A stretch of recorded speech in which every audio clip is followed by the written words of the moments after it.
job. Roll up. And then we will roll up and sit up and do that rotation again. Why not? They feel amazing. And if you don't have an ottoman, you can always do this on a chair sitting up tall. We're going to have some fun now and strength train at the same time.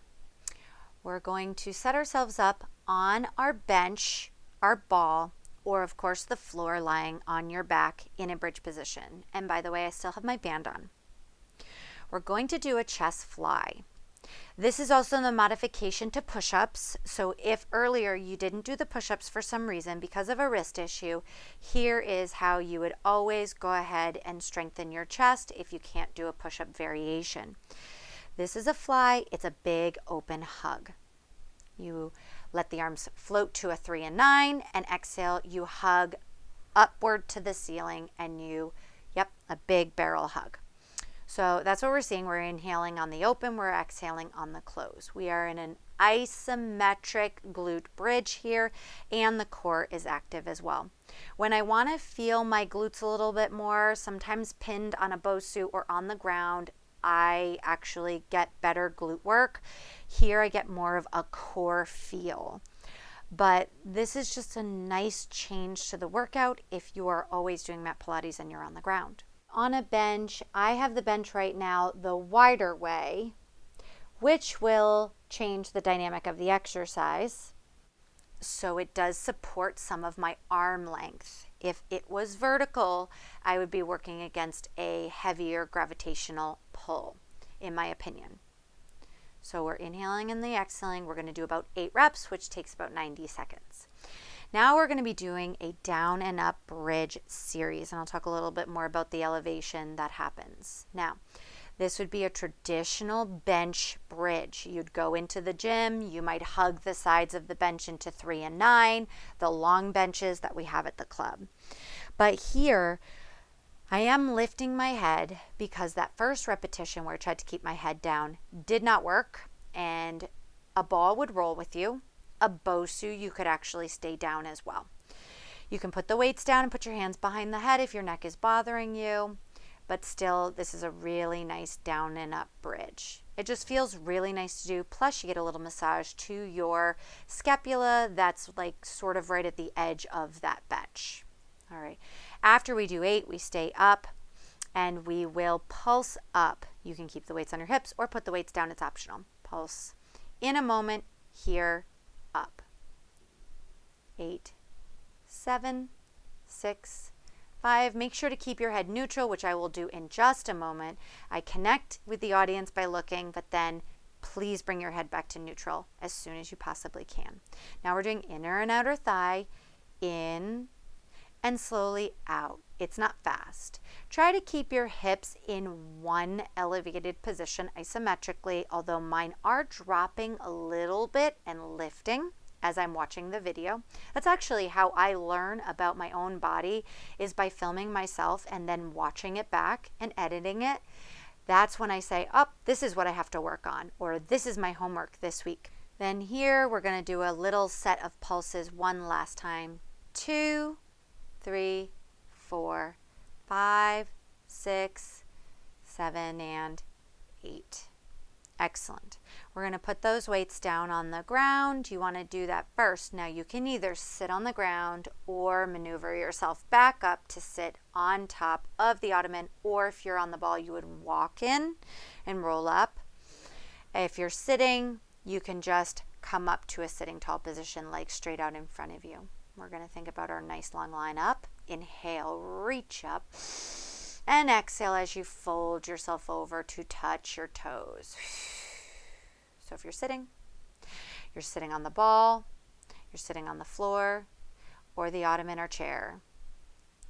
And reach it, and then when you're ready, take a nice big inhale and exhale, roll it all the way up to the top, back to neutral.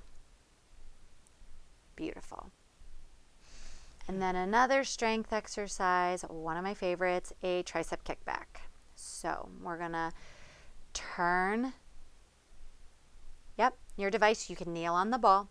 You can be on all fours on the floor. And then we're going to grab our weight It can be a toning ball, a lightweight, a kettlebell. It can even be a case of seltzer. Okay, and you can put your finger in the little opening. We're going to row and kick back and then come back into our right angle and then return the arm back down. Now this is a row kick back combo. Here you want to keep a nice flat back, a soft bend in your standing leg. There are alternate arm and leg variations to this as well, but I chose just a traditional kneeling row kickback combo. Your weight needs to be appropriate for the kickback because it's a combo move. If you were just doing rows, you might have your 10 or your 12 as long as you can keep your shoulder stable. But with a kickback, a 5, especially a kettlebell, really firmly in the palm of my hand. Make sure not to do a bicep curl here. That's what I'm mentioning here. You want to row back and then press back. So like I said, I would use a 5 for a kickback, possibly a 7 if I was really strengthening a lot. But that is why this combo is being done with a 5 right now, because that's what my whole combination move can handle. Make sure not to round your back here, guys. We're pulsing. We see that arm activation, that tricep, straighten that arm. I'm bending my elbow a little bit. I would actually cue myself, firmly straighten that arm. Nice. Okay, we're going to switch sides. We're going to do about 8 row kickback combos on the other side. And then we're going to do our pulses. And by the way, you should feel that a lot in your back of the standing leg. Your hamstring is what I'm telling you. Exhale, press. No one is more bummed that I lost this audio, and it took probably 3 times as long to completely edit this video. So hopefully you guys still love it and you're still working out with me, and maybe I'll refilm all these. But it was dark by the time I was done. So we're doing our kickback, and yep, we're making lemonade. Our row and our kickback. Good. Row and kickback. I would tell myself to softly bend my right arm. Don't lock it. It's just almost neutral. It's heading towards a locked elbow. Hey, maybe that's what I said in the video. We're pulsing. 2. I actually think I say don't bring your arm across the midline. Keep it in line with the shoulder. But what I was saying on my voiceover matched that too. All right. Nice. So I'm going to now show heel squeeze prone, and I'm going to keep the weight, but that's because it's easy for me. I've done it so many times. It can be a dumbbell. It's right now my kettlebell. I just put it in my feet. I lied down on my ottoman, and then I did a glute press. You can do this on the floor. I'm actually going to come off the ottoman and show you it on the floor. And bonus points to anybody who counts how many times I said ottoman throughout this workout. You can send me a message. Here it is on the floor, heel squeeze prone. So doable for everybody. And with or without the weight is always optional. All right, but I love this elevated feel. I love that my core is working. My fingertips are in front of my eyebrows. So I went back to this position. And it's an inhale, exhale as you press your heels to the ceiling, lightly press your pubic bone down. Basically, what I am talking about right now is how comfortable it is to be on this ottoman. It is fabric and has foam too. So I would do many variations, like you can do your kickbacks, you can keep your legs straight while you do that. You can also do YTIs. It's just so amazing. And the elevation gives you that core strength feel on the obliques, which I absolutely love. You can feel a ton of glutes here. And nice activation and very comfortable. Okay, from here, rolling the shoulders back and down, making sure the scapula is stable and working on that glute press. Okay, slowly, I said if you have neighbors below you, don't smash your weight to the ground, just push up slowly and lower the weight down carefully. And then we're doing just a standing stretch. All right, this is a nice variation if you can't be in child's pose because of deep knee flexion. And then look, you can just stretch over to the side and then over to the other side. Nice. And then we take it back to center when you're ready, and we slowly roll. And roll it slowly up nice and tall to the top of the spine. Awesome. So this is a bonus section for my YouTube channel. It made the video a little bit longer, but you could always do the video in sections. We're going to do a combination one leg sit to stand. You could always do a two-legged squat, and then a one leg hinge. So we sit without plopping or falling, stand, and then hinge at the right hip and stand. Relax the shoulders, balance, and core stability. So this challenges strength, flexibility, core stability. I'm here holding a towel, but you could always use light weights. I only have 5-pound kettlebells, so that would be too heavy for me on a hinge. Plus, I really wanted to focus on my balance. Keep in mind that if you're on a rug, it's harder to balance, especially if it's a very cushioned rug. A hardwood floor would have a better stability for balance. An uneven surface is harder to balance on. Think about a BOSU or a ball or a stability disc. All right, so you can see me struggling with my balance, but that's what I'm working here.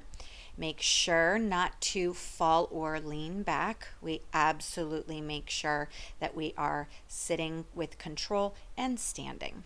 We're going to do about 8 on each side, keeping a soft bend in your right knee and really effectively straightening out that left leg as it reaches to the opposite wall. You can flex or point your toe. I think I tend to point just to feel the elongation of the leg. Sit to stand. And inhale, hinge, and exhale as you come back up nice and tall. Awesome. 8 on each. Great job.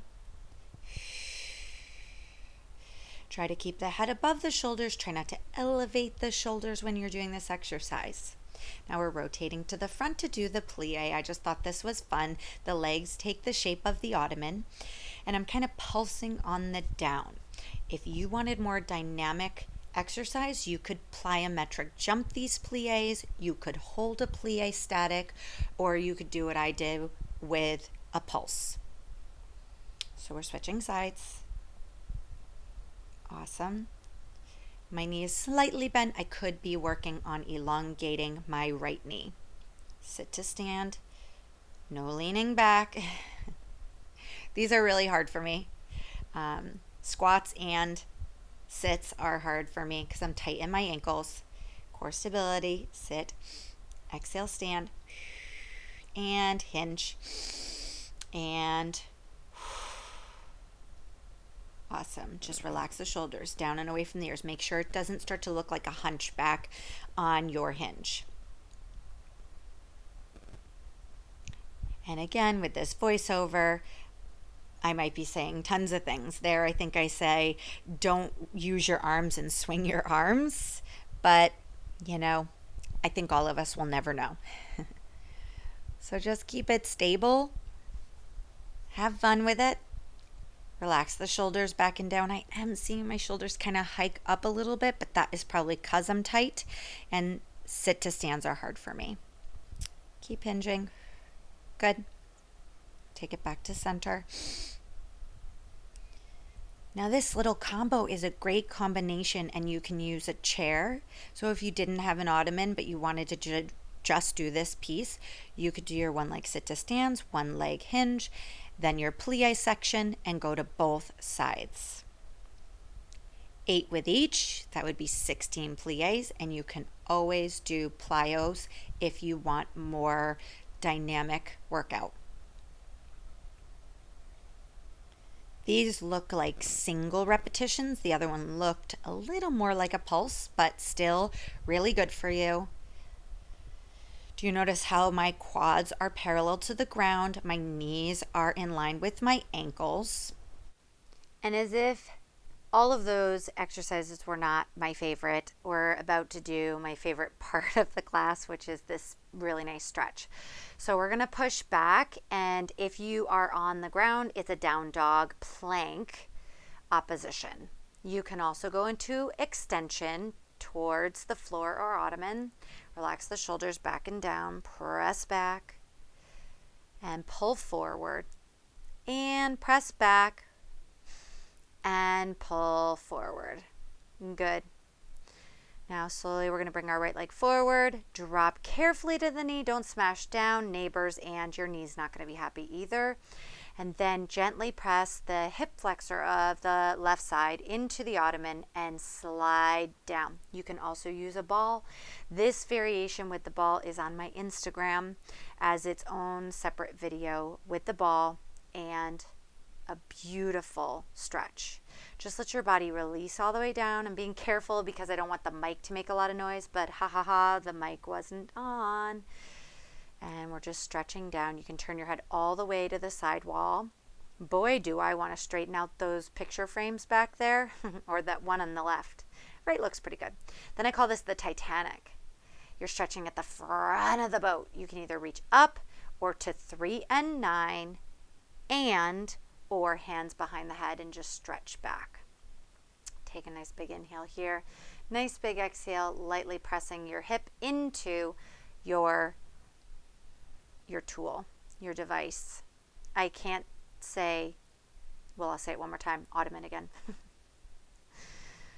And then we'll go back into plank and then into a downward facing dog. Feel, it's just a stretch back if you're standing, but it is a great way to release tension on your spine, and then we'll step the other leg forward.